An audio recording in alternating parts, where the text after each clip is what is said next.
Dios les bendiga, mis amados hermanos del grupo Palabra de Vida. Les saluda el pastor Jesús Becerra de Guadalajara, Jalisco, México. Aquí estamos en esta mañana ya listos para traer este mensaje, la predicación de la salvación de Judas Iscariote, ¿verdad? ¿Qué fue con Judas Iscariote? ¿Qué pasó con Judas Iscariote? Desgraciadamente, siempre estamos en el juicio, ¿verdad? Y con esta mentalidad de juzgar a este hombre.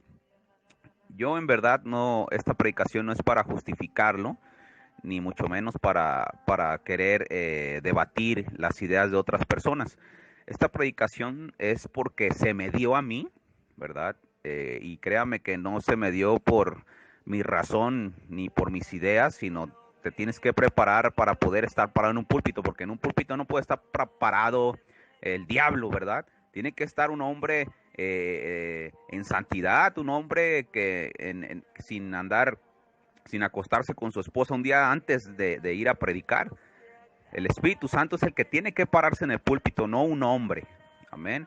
Entonces, para poder tener revelaciones hay que vivir conforme a Cristo Jesús. Amén. Vasijas de barro limpias para que lo limpio pueda venir y traerte la palabra que necesita el pueblo de Dios. Amén. Eh, esta predicación ya se me había dado hace como 4 años, ¿verdad? Ya la había hablado yo en una iglesia y por ahí poco a poco se ha estado expandiendo, ¿verdad? Y ahora vengo a traerla aquí a compartirla con ustedes a la iglesia Grupo Palabra de Vida y ahí por ahí a las naciones que la alcancen a escuchar. ¿Cuál es el motivo de esta predicación? El motivo de esta predicación es conocer, ¿verdad? Los atributos del verdadero Dios, no el Dios que ha engendrado la gente. Amén. Ya por ahí unas personas van a decir que yo ya quiero meter hasta el diablo al paraíso, ya, que también será salvo.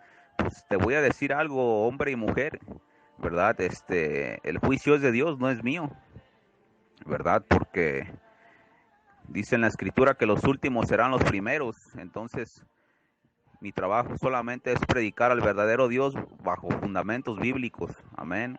El Dios que me ha traído la revelación, el Dios que me ha dado la palabra.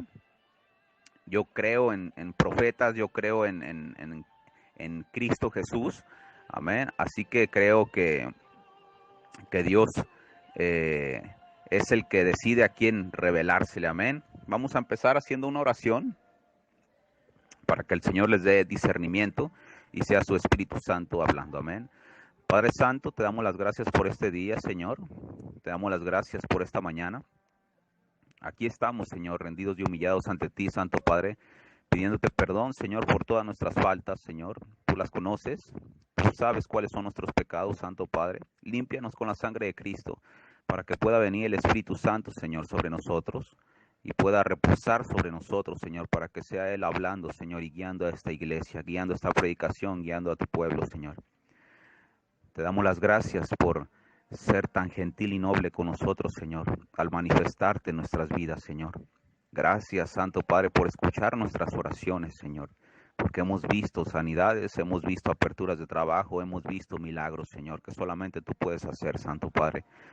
Así como tú ablandaste los corazones de los egipcios para que les dieran oro y plata al pueblo hebreo y también endureciste el corazón del faraón, Señor. Así es como tú has manejado, Señor, la situación en mis hermanos cuando hemos clamado por ellos, Santo Padre, para que los empresarios les den trabajo, empleo, Señor, o los doctores los atiendan, Señor. Te damos las gracias, Santo Padre, por estas grandes misericordias, Señor. Hoy te pedimos en el nombre de Cristo Jesús, Señor, por cada una de las oraciones de las personas que escuchan esta predicación también, sus familiares, Señor, los deseos de su corazón. Ten piedad y misericordia, Padre, como dijo el leproso. Humildemente te lo pido, Señor. Yo no declaro, Santo Padre, al menos de que me lo des por una visión. Te lo pido, Señor. Si tú quieres, puedes sanar a estos enfermos. Si tú quieres, puedes levantar a las estériles y darles vida en sus vientres, Señor. Si tú quieres, Santo Padre, Puedes cumplir los deseos de su corazón y materializarlos, haciendo que el universo conspire en nuestro favor, Señor. Si tú quieres, puedes hacerlo, Señor. Venimos con esta humildad y con la fe, Señor, de que tu misericordia es grande y que tus promesas, Señor, son cumplidas, Santo Padre, porque tú dijiste que cuando tu hijo te pida un pan no le darás una piedra. Gracias por escuchar, Señor. Gracias por estar en esta iglesia ministrando, Señor. Gracias por que llegue tu palabra a las naciones, Señor. Gracias por las invitaciones que has hecho, Santo Padre, para poder estar en otros países. Te pido por esas personas que los bendiga, Señor, en el nombre de Cristo Jesús. Amén. Amén, mis amados hermanos. Vamos a hacer base el día de hoy con 2 versículos, ¿verdad? Vaya, esta predicación, antes que nada, voy a hablar sobre la gracia de Dios sobre Judas Iscariote. La misericordia de Dios sobre el hombre arrepentido.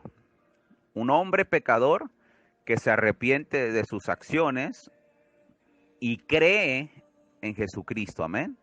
Porque este es el verdadero evangelio. Marcos 1:15, diciendo Jesús: el tiempo se ha cumplido y el reino de Dios se ha acercado. Arrepentíos y creed en el evangelio. Este es el evangelio. Arrepiéntanse y crean en el evangelio. ¿Qué es evangelio? Ya lo hemos platicado, las buenas nuevas, las buenas noticias. Y Jesús en ese tiempo, ¿verdad? Cuando estuvo hace más de 2000 años aquí en el planeta Tierra, Él era el evangelio vivo.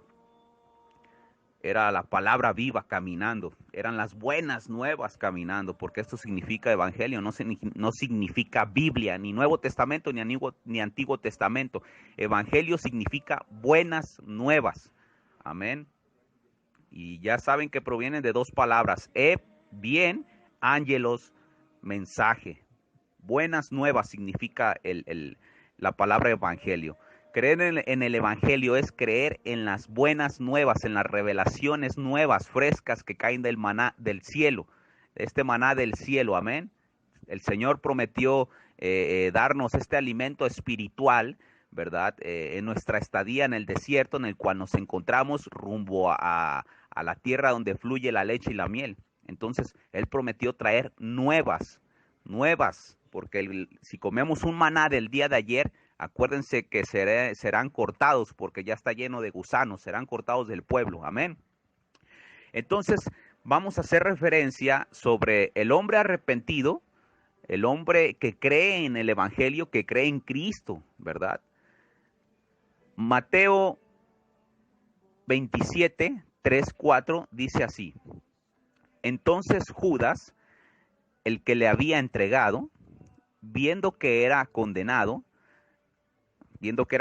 Jesús, obvio, devolvió arrepentido las 30 piezas de plata a los principales sacerdotes y a los ancianos, diciendo, yo he pecado entregando sangre inocente. Fíjense bien, dice en Mateo 27, 3, 4 que Judas devolvió arrepentido las 30 piezas de plata, confesando yo he pecado entregando sangre inocente. Aquí vemos que Judas está arrepintiéndose y está confesando la condición de Jesús y reconociendo la inocencia de Jesús. Reconociendo la inocencia de Jesús es un hombre arrepentido que creía en ese momento y demostró creer en Jesús. Del suicidio de Judas vamos a hablar después, si Dios quiere, en la segunda parte de esta predicación, si se extiende. Amén, que sea el Espíritu Santo quien dirija. No puedo hablar del suicidio si primero no hablamos de la gracia de Dios sobre Judas Iscariote. Porque sabemos que Judas solamente fue un instrumento, y se los voy a comprobar con la escritura. Judas fue un instrumento que Dios utilizó para que se pudiera cumplir lo que estaba escrito. Y todos lo sabemos. Judas tiene el apodo o el sobrenombre más apestoso que puede haber en este planeta, que es Judas y la etiqueta de traidor. Este es el estigma que tiene Judas Iscariote. Si alguien por ahí los traiciona, ya lo llaman Judas. No, ahí está el Judas. O sea, Judas tiene en el Nuevo Testamento el nombre más denigrante de los evangelios de Marcos, Lucas, Mateo y Juan. Y de hecho por ahí en unas epístolas lo mencionan, el hijo de perdición. Pero sabemos que nosotros no somos de los que vemos las cosas que se ven, sino las que no se ven. Cuando dicen el hijo de perdición no se refieren a Judas, se refieren a Caín, al hijo de la serpiente, al hijo de la simiente de la serpiente, al príncipe de las tinieblas, al hijo de Satanás. Pongan atención. Cuando Jesús dijo el hijo de perdición o el príncipe de las tinieblas, no estaba hablándole a Judas, le estaba hablando al espíritu de Judas. Cuando Jesús le dijo manada de víboras a los fariseos, no le estaba hablando a los fariseos, le estaba hablando a los espíritus de los fariseos, que eran descendientes de la serpiente del Edén. Jesús y los apóstoles, hombres completamente espirituales que veían las cosas que no se ven, como lo dice en la Escritura. Porque eso es lo que manda la Escritura. Pongamos nuestros ojos en las cosas que no se ven, porque las cosas que se ven perecen y las cosas que no se ven son eternas. Jesús era un hombre completamente espiritual y él podía ver los demonios y los espíritus que habitaban dentro de los vehículos llamados cuerpos. Entonces, el hijo de perdición no fue el nombre que se le dio a Judas, sino el espíritu que entró en Judas. Amén. Vamos a empezar esta predicación. Miren, en estos dos versículos que acabo de leer, está la fórmula que trae como resultado el desprendimiento de la gracia inevitable de Dios, ¿verdad? Es una gracia inevitable. Acuérdense lo que hablamos la predicación pasada. Jonás, un profeta, fue a predicar. Un profeta es infalible. Lo que un profeta dice no es infalible, no se puede quebrantar. Jonás, un profeta infalible, que tiene la palabra de Dios, va a Nínive y les decreta juicio, les declara un juicio. Pero el pueblo de Nínive, cuando ven la palabra del profeta de juicio, que iban a ser destruidos, ¿qué hacen? ¿Sabes qué? Hay que portarnos bien, hay que ayunar y quién sabe y Dios se arrepienta de lo que nos ha declarado por medio del profeta. O sea, sabiendo el pueblo de Nínive que la palabra de un profeta es infalible y es veraz, este pueblo de Nínive pusieron como última opción, dijeron, pues a lo mejor Dios se arrepiente. Vamos a hablar después del arrepentimiento de Dios, ¿verdad? Porque hay miles de 10, 15 versículos en contra de uno, ¿verdad? Ya lo hablamos la predicación pasada.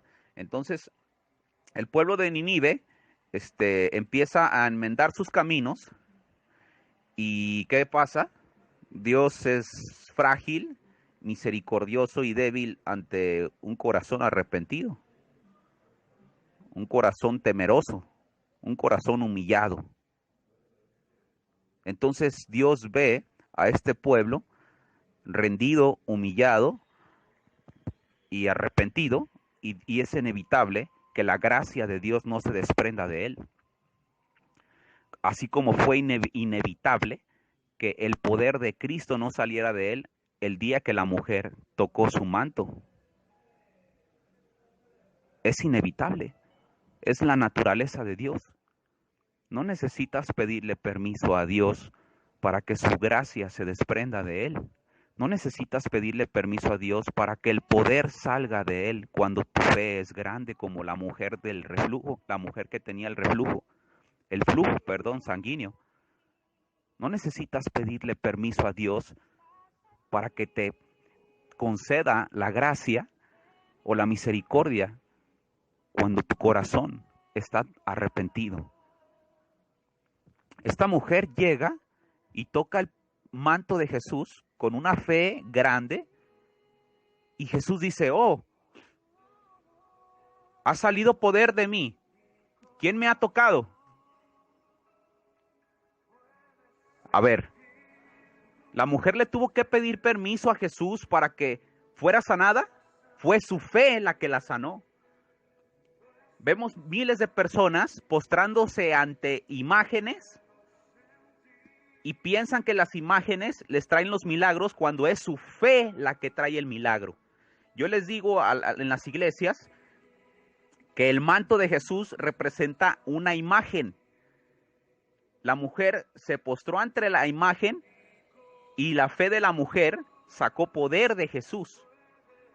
Es la naturaleza de Dios. Dice en la palabra de Dios que el sol sale para justos e injustos. La naturaleza de Dios es que su gracia se desprende de él cuando hay un corazón arrepentido, humillado y que cree en él. Es inevitable. Así como salió el poder de Jesús sin autorización, así sale la gracia de Dios cuando yo me arrepiento de corazón. Se desprende de él, es su naturaleza. No necesito pedirle permiso.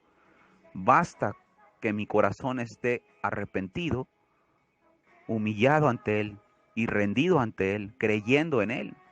Porque acuérdense, religiosos, esto es para los religiosos, teólogos, personas que no conocen al verdadero Dios, esta predicación es para ustedes. Porque Dios no ve como ve el hombre, Dios ve el corazón del hombre. Lo dice en 1 Samuel 16. Dios no ve como ven los ojos llenos de religión en las iglesias. Dios no es un Dios de religiosidad como lo están creando en el mundo y levantando iglesias y denominaciones como levantaban los egipcios, dioses de diferentes razas o de diferentes cuestiones. El dios del Nilo, el dios de la mosca, el dios de la langosta, el dios de las aguas, el dios de esto. Así está lleno el planeta de religiones y denominaciones. ¿Y qué está pasando ahora con esta enfermedad del COVID? Está viniendo el Señor con la peste, ¿verdad? Humillando a sus dioses. ¿Quién está muriendo? Están muriendo los cristianos, los religiosos.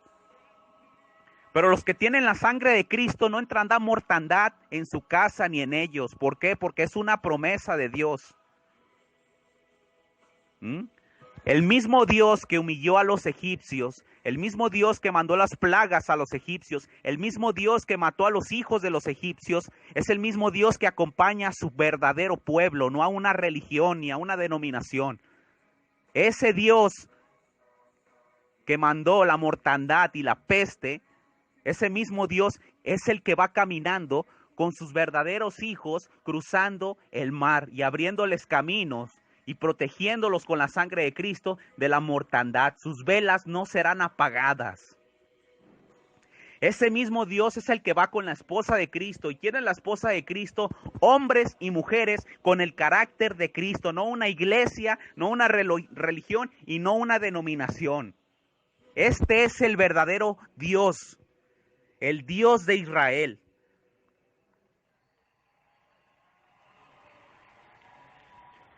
Ese es el Dios que predico, el que se me reveló para traer avivamiento y despertar a las iglesias del estado en el que se encuentran, mezcladas con Roma o mezcladas con el faraón. No quieren salir al desierto por temor a salir a la comodidad en la que viven. Y los que salen, que escuchan esta palabra, salen de Egipto y cuando entran al desierto dicen, no, hay que regresarnos, porque allá comíamos pescado y teníamos más cosas que no nos faltaban. Este nos trajo al desierto. Hermano, hermana, yo no les prometo un bienestar en este planeta. Yo les prometo aflicciones y un camino angosto, un desierto, que tu único sustento será el maná, la palabra de Dios. Esto es lo que te promete Dios. Un camino estrecho, un desierto asolador que te guía hacia la tierra prometida. Pero ¿cómo vas a llegar a la tierra prometida si no has salido de Egipto primero? En tus comodidades y mezclados con el gobierno, con el César.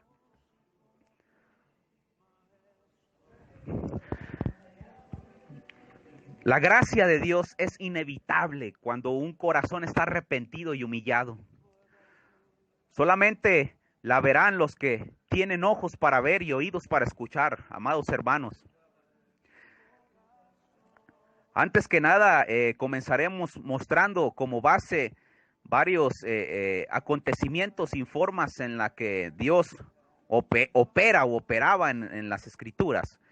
Estas formas infalibles, irrefutables, como para que el hombre común pueda cambiar con sus ideas y teologías. Cuando hablamos de Judas Iscariote, principalmente llega a nuestra mente la idea del personaje que más fama tiene en la participación de la muerte de Jesús. Lo vemos como el traidor.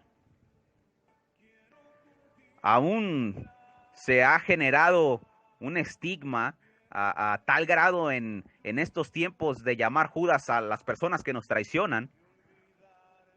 Somos jueces, lejos de ser ovejas. Judas pertenecía a un estado y simbolismo en el plan perfecto de Dios. Judas era un hombre y representaba simbólicamente a algo, a los hombres espirituales y mujeres espirituales que pueden ver esto. El estado de ser un hombre que vendió a Jesús al traicionarlo, y en símbolo representa a una iglesia o una organización que hace lo mismo al negociar con la religión moderna en este presente. En ese tiempo la religión moderna era el judaísmo, y el judaísmo fornicó con Roma para matar a Jesús. Judas, en las Escrituras, es un hombre que traiciona a Jesús, pero simbólicamente representa a una iglesia que se prostituye o se vende para traicionar la verdad.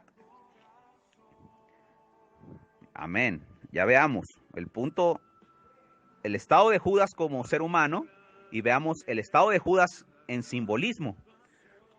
Una iglesia que se vende y traiciona a Jesús. Es una organización que predica lo que el gobierno le permite hablar, como si fuera títeres de Roma. Esto es lo que pasa en verdad. Si ustedes no saben, mis amados hermanos, un hombre antes de levantar una iglesia tiene que ir a pedirle permiso al César o al presidente o al gobernador para firmar un contrato con cláusulas que les prohíben predicar en contra de las leyes de su país o de su estado. No sé si usted sabía esto, hermano y hermana. Se lo estoy diciendo de una vez y que esta predicación llegue lejos. Una persona que firma un contrato con el gobierno para poder levantar una iglesia, vienen cláusulas donde usted no puede hablar en contra de su gobierno. Y si el gobierno está mal, usted se calla. Judas vendiendo la verdad para que el gobierno le dé permiso de predicar. Jesús dijo, paga el impuesto, lo del César al César, pero Jesús nunca dijo, predica lo que diga el César. Porque ¿quién tiene que pedirle permiso a quién? ¿El César a Jesús o Jesús al César? Por eso murieron los mártires, porque los mártires pensaban así. A nosotros nos tienes que pedir permiso el César, no Jesús al César.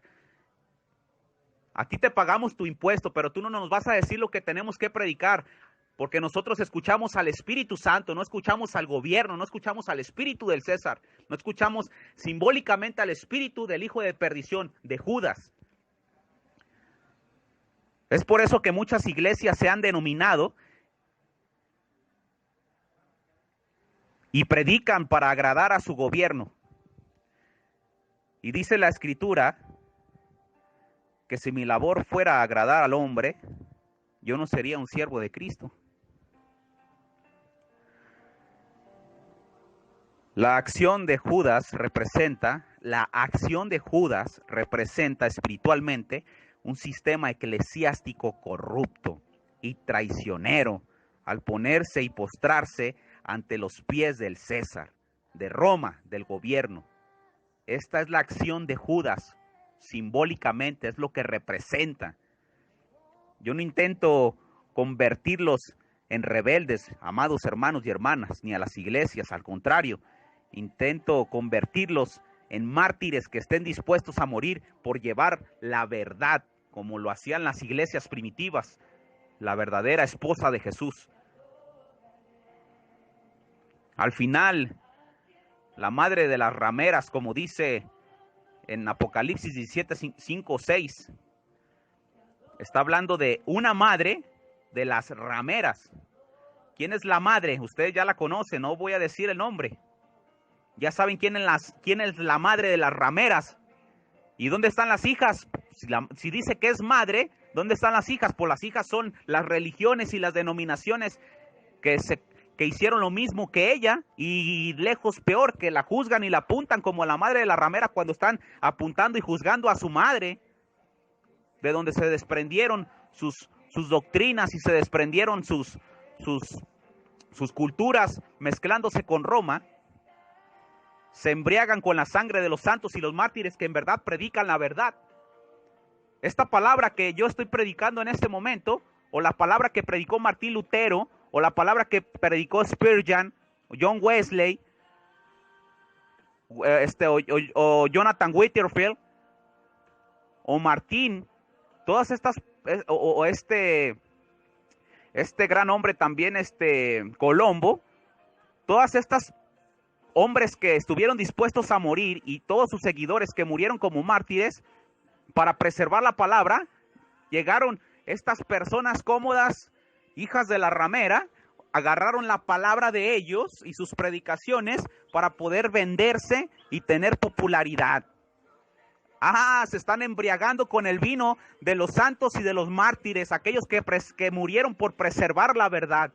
Esto es lo que hacen, usan la letra o usan las predicaciones de estos grandes hombres o de la escritura para poder tener popularidad, seguidores y tener dinero, ganancias y estar en los lugares de honor como los fariseos.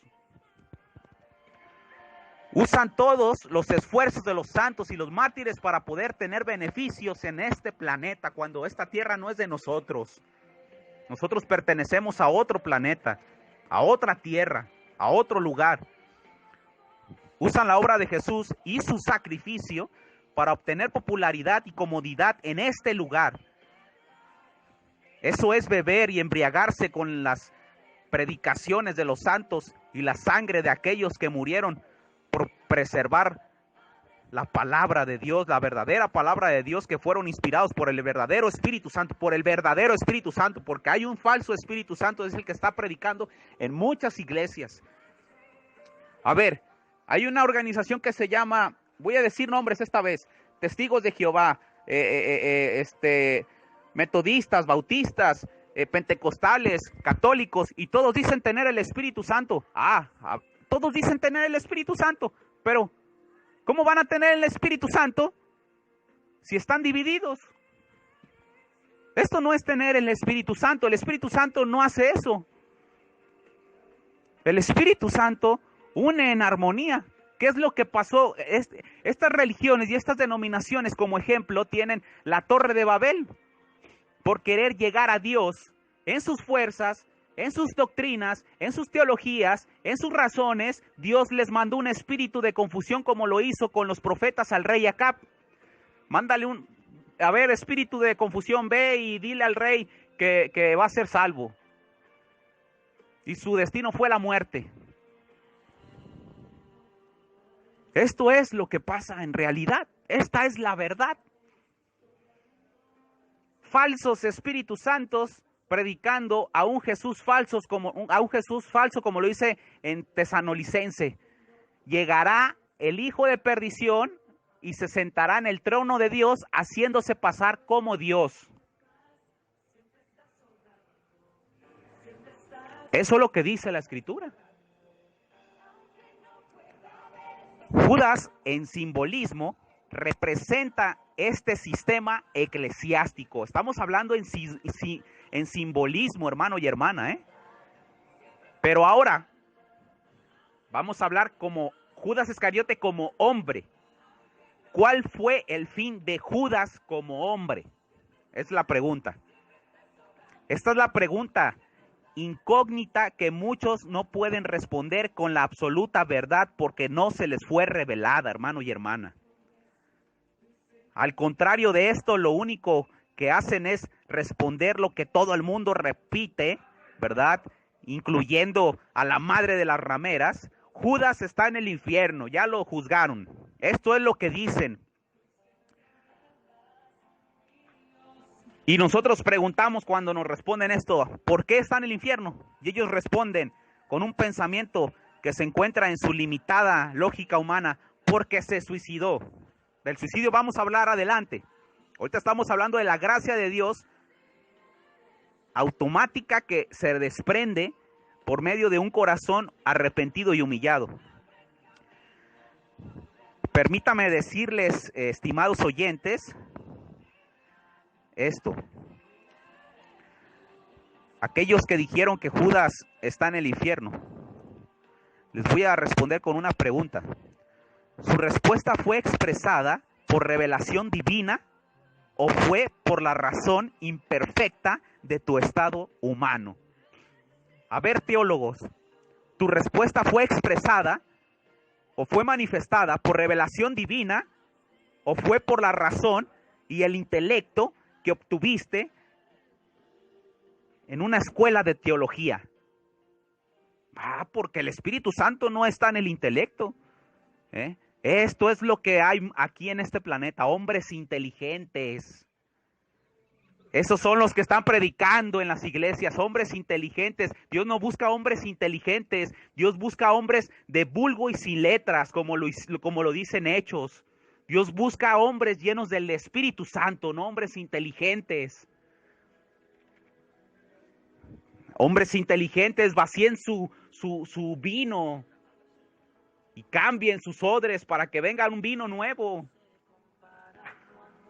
Apresurarse a contestar antes de consultar es demostrar autosuficiencia cuando nosotros somos codependientes de un ser supremo. Esto es lo que hacen. Se apresuran a contestar con su inteligencia o sus razones en vez de consultar cuando somos codependientes de Dios. Nosotros no dependemos de nosotros mismos ni de nuestras ideas que aparentan tener lógica ante el ojo común. Porque el ojo común dirá amén a la razón del hombre, como se oye en las iglesias. Ya todos dicen amén a lo que dice un teólogo, ya todos dicen amén a lo que dice un predicador. Para el ojo espiritual, esto es blasfemia.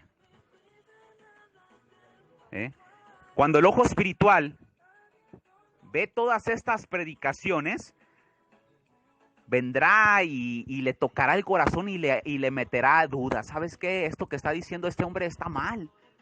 Un verdadero siervo de Dios, una verdadera persona que tiene el Espíritu de Dios, se negará a aceptar una etiqueta que se ha combatido en la cultura al juzgar a una persona cuando todos somos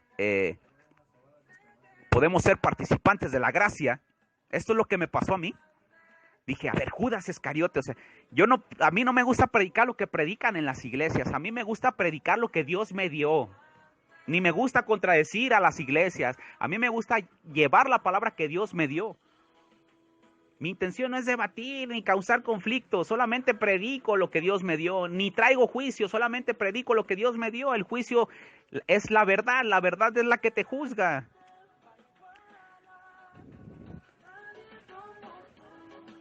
Jesús no ve como ve el hombre, sino que Jehová mira el corazón de él. Es tan fácil juzgar a alguien, es tan fácil repetir lo que alguien dijo solamente porque suena razonable, pero esto no significa que sea la verdad de Dios.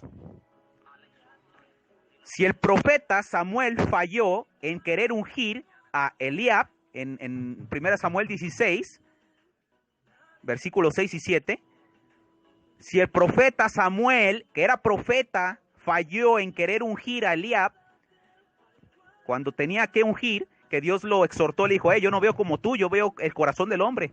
Ahora, ¿qué será del hombre o la mujer común que no son profetas?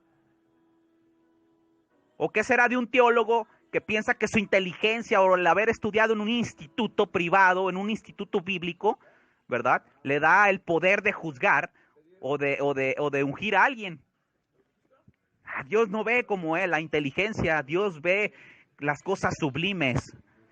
Decir que Judas está en el infierno es ser juez, lejos de ser oveja, hermano y hermana. Yo les voy a decir algo a ustedes. El que esté libre de haber traicionado a Jesús alguna vez, levante la primera piedra.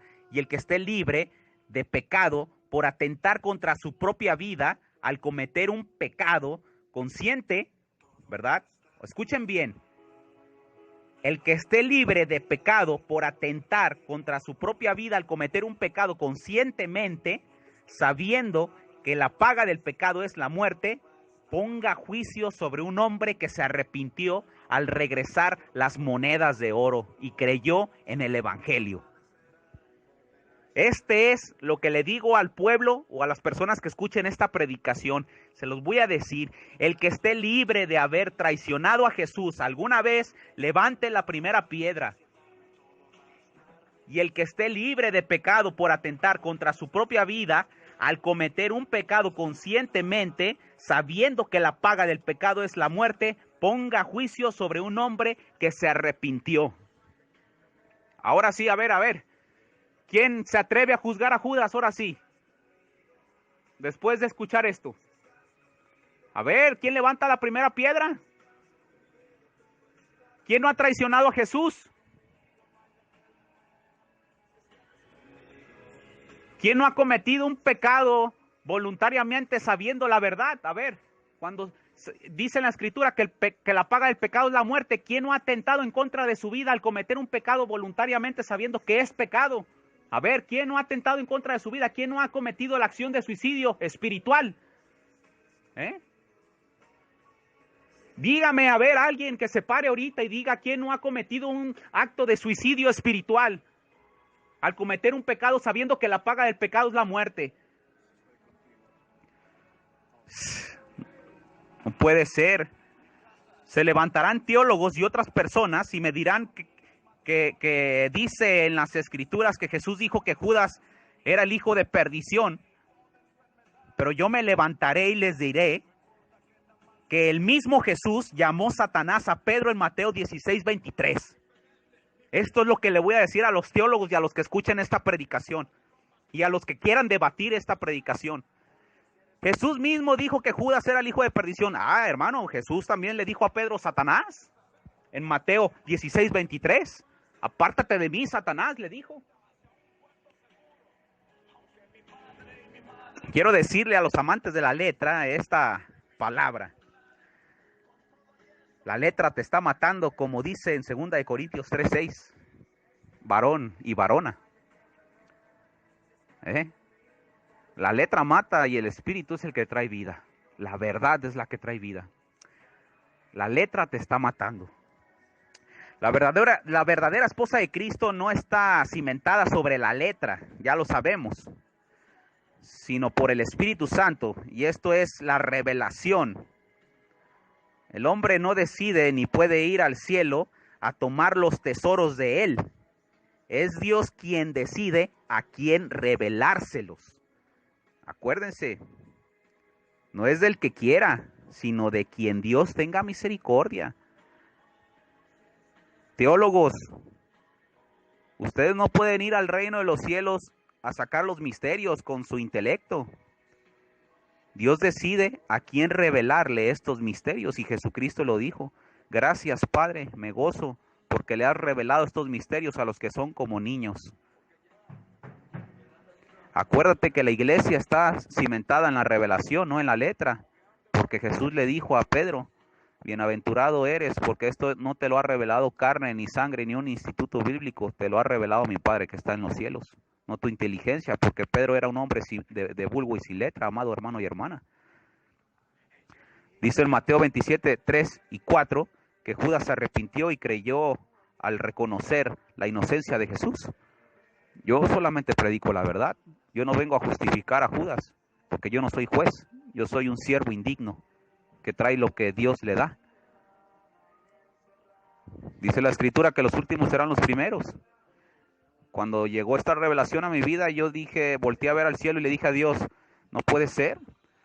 Solo falta que cuando vaya entrando al reino de los cielos, Judas sea el primero en saludarme y recibirme, hermano y hermana.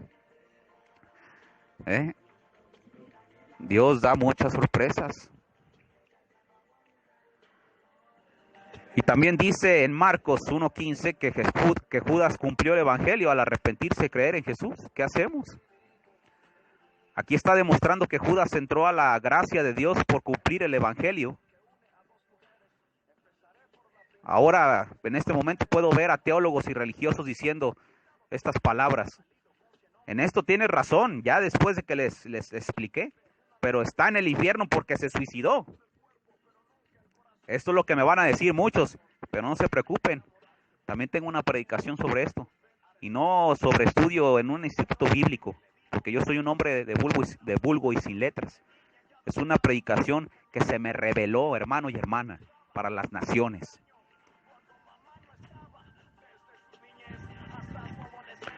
Y les voy a comprobar su mal juicio también. Y no por lo que he estudiado, sino por revelación. ¿Cómo puede la razón y el intelecto derribar la sabiduría de Dios? En verdad, somos un pueblo terco y rebelde cuando pensamos eso. En el libro de Job podemos ver que Satanás está bajo el dominio de Dios. Satanás no puede hacer nada al menos que Dios se lo autorice. Lo sabemos en Job capítulo 1.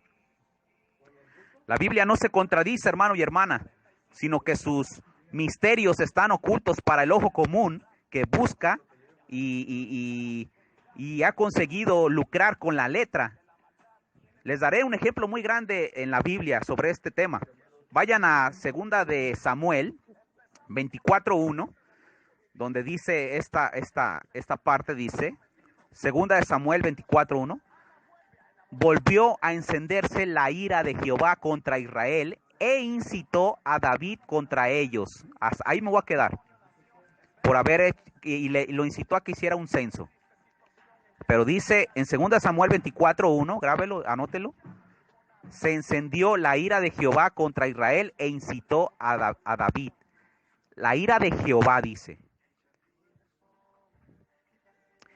Y ahora vamos a leer en Primera de Crónicas 21:1.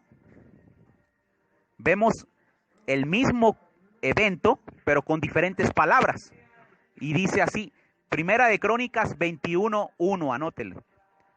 El mismo evento, pero con diferentes palabras. Dice así, pero Satanás se levantó contra Israel e incitó a David. A ver, dice en 2 de Samuel 24:1 que fue Jehová el que incitó a David, y en Primera de Crónicas 21:1 dice que fue Satanás. ¿La Biblia se contradice? Hermano, hermana, ustedes que ya crecieron espiritualmente, sabemos que Satanás obedece a Dios y no puede hacer nada si Dios no se lo permite. Lo dice en el libro de Job. Aquí es donde nos preguntamos, en un versículo dice Jehová y en otro dice Satanás. En el mismo evento, ¿qué está pasando? Entonces, ¿quién fue el que lo hizo, Satanás o Jehová? Ahora ya tenemos la respuesta en Job capítulo 1, donde está comprobado que en Dios no hay oscuridad alguna, como dice en 1 de Juan 1:5. Dios no se mancha, manda a Satanás, ¿verdad?, a que haga las obras. Pero esto no le quita la autoridad a Dios de usar las potestades invisibles para que se cumpla su voluntad perfecta. Dios está sobre las potestades invisibles, está sobre el Satanás, lo tiene en la planta de sus pies. Podemos ver en Job capítulo 1 donde Dios le dice a Satanás, todo lo que tiene está en tu mano, solamente no le quites la vida. Ahí está la autoridad diciéndole a Satanás, al que muchos de ustedes le tienen miedo, muchas personas por ahí lo ven y se sacuden y se estremecen cuando tenemos al Padre de la autoridad de Él. En el libro de Job capítulo 1 y el capítulo 2 podemos ver cómo Satanás incita a Dios para tentar a Job, y digo incita porque así fue la propuesta que le hizo Satanás para probar a Job, a Dios. Léalo, ahí está, anótelo, léalo en Job 2.3. Job 2.3. Satanás incitó a Dios para probar a Job, le propuso. Y Dios le dice a Satanás, ve y haz tu trabajo. O sea, Satanás le propone y Dios le dice, ve y hazlo, ve y pruébalo. ¿Cuántos de nosotros no hemos sido probados por Satanás? Dios no nos tienta, pero Satanás sí. Dios no tentó a Jesús en los 40 días de ayunos, pero Satanás sí. Y el mismo Espíritu Santo fue el que lo llevó. No se confunda, hermano y hermana. En Dios no hay tinieblas. Lo dice en 1 Juan 1:5. Pero Dios puede gobernar sobre las tinieblas. Este es un ejemplo de lo que hizo Jesús con Judas. Así como Dios le dijo a Satanás en Job, ve y haz tu trabajo. Así como Dios le dijo a Job, en el libro de Job, capítulo 1, ve y haz tu trabajo, le dijo a Satanás, así lo hizo Jesús con Judas. Juan 13:27. Juan 13:27. Y después del bocado, Satanás entró en él, o sea, Satanás no estaba en Judas. Después de que Judas comió el bocado del pan mojado, dice en la escritura, Satanás entró en él. Entonces Jesús le dijo, lo que vas a hacer, hazlo más pronto. Lo mismo que hizo Dios en Job capítulo 1, Jesús lo hizo en Juan 13:27. Ve y haz lo que vas a hacer. Dios, el mandamás, ordenando a Satanás, no a Judas, porque nosotros somos vehículos movidos por espíritus. Entonces, ¿quién fue el que traicionó a Jesús? ¿Judas o Satanás? Ojo, nosotros somos de los que vemos las cosas que no se ven, y el que tiene ojos espirituales va a decir, hermano, fue Satanás el que traicionó a Jesús por la orden de Jesús.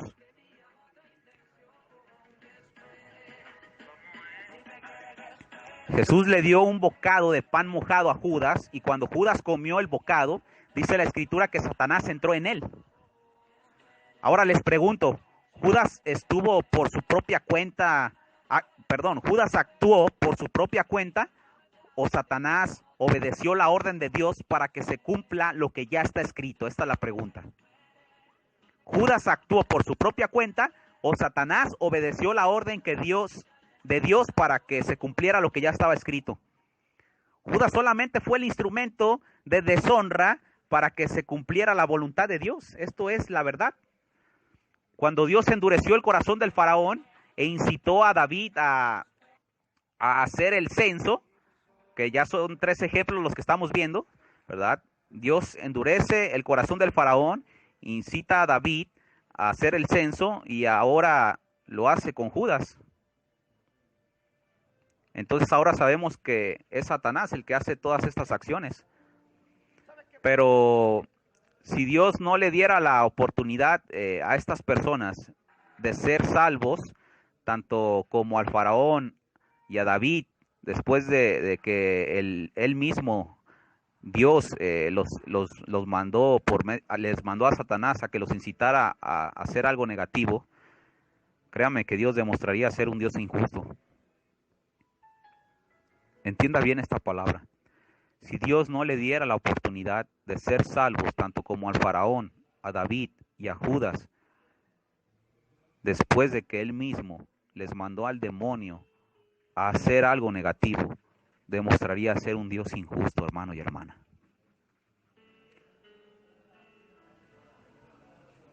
Dios tiene que darle la oportunidad al faraón porque él mismo endureció su corazón para mostrar sus maravillas, dice la Escritura.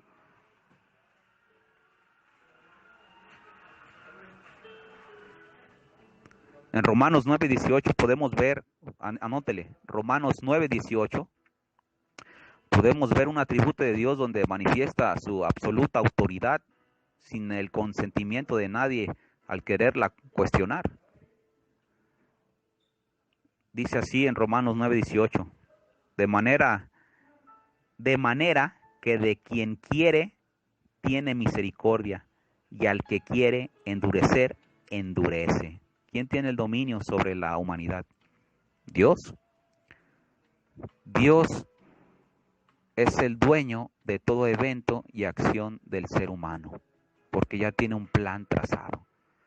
Pero no es injusto como para no darle la oportunidad al hombre de arrepentirse.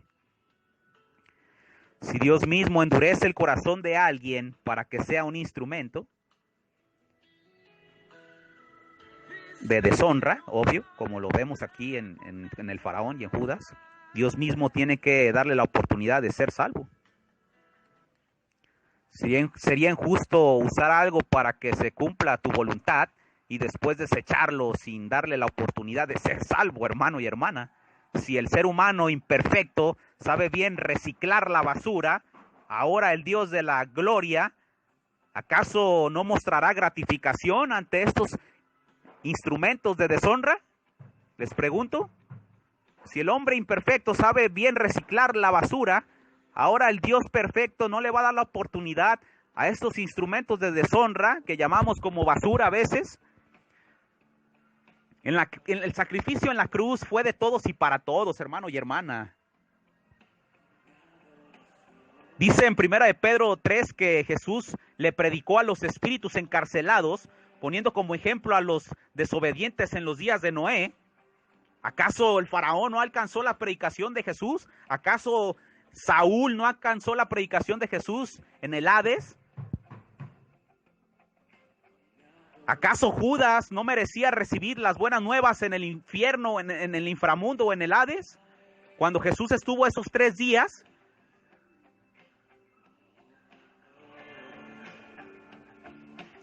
¿Acaso Judas no merecía la gracia después de su arrepentimiento, aún después de ser dominado por el espíritu del príncipe de las tinieblas y no su voluntad misma? La misericordia del hombre no es como la infinita misericordia de Dios, hermano y hermana. Segunda de Samuel 24:14. Segunda de Samuel 24:14. David dijo: caigamos ahora en manos de Jehová, porque grandes son sus misericordias, mas no caiga yo en manos de hombres, porque las misericordias del hombre son limitadas y llenas de juicio y religión.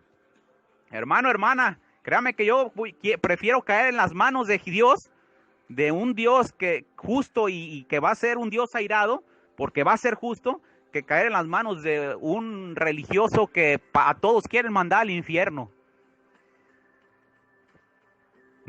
El juicio de Dios no es como el de los hombres inteligentes. Acuérdate, se desprende ante un corazón contrito y humillado. No necesitas pedirle permiso. Basta tu arrepentimiento para que la gracia venga a ti, como la mujer del flujo de sangre. Basta su fe para que el poder saliera de Jesús. Hermano y hermana, créame que Judas y muchas personas más han caído en el juicio del hombre, pero desconocen al verdadero Dios cuando ellos mismos se hicieron jueces conforme a sus razonamientos. Dice la Escritura que los pensamientos de Dios son más altos que los pensamientos del hombre. Gloria a Dios. Y para terminar esta primera parte de la salvación de Judas, quiero terminar con esta frase bíblica para que lo recuerden. El maestro dijo, los últimos serán los primeros. Amén. Dios los bendiga, mis amados hermanos. Nos espera la segunda parte. Gloria a Dios. Esto no viene de mí, esto fue una revelación. Y les traje todos estos versículos para que sean el fundamento y los teólogos y aquellos que quieran debatir esta predicación puedan entender y ver las cosas espirituales. Vamos, renuncien a su inteligencia. Permitan que el Espíritu, la mente de Cristo entre en ustedes y Él pueda obrar. En la segunda parte vamos a hablar sobre el suicidio de Judas. Y no solamente esto, hermano y hermana. Acuérdense que dice en la Escritura en Mateo 27 que Judas se ahorcó. Y dice en la Escritura en Hechos 1, 18 y 19 que los intestinos de Judas estaban desparramados en una piedra que se aventó en un precipicio. También dice en la Escritura que Saúl se suicidó al caer sobre su espada. Y también dice la Escritura que Saúl fue asesinado porque no alcanzó a complementar el suicidio, sino que lo mató otra persona. Entonces, Saúl dice en la Escritura que se suicidó. Y en otra parte de la Escritura dice que otro hombre lo mató. Judas dice en Mateo 27 que se ahorcó. Y en otra parte de la Escritura dice que se arrojó al despeñadero y sus intestinos cayeron y se desparramaron en la tierra. Esta predicación va a ser para la otra semana, si Dios quiere. Los amo en Cristo Jesús. El pastor Jesús Becerra para las naciones. Dios los bendiga, mis amados hermanos. Que tengan un excelente día y un bendecido fin de semana. Dios les bendiga.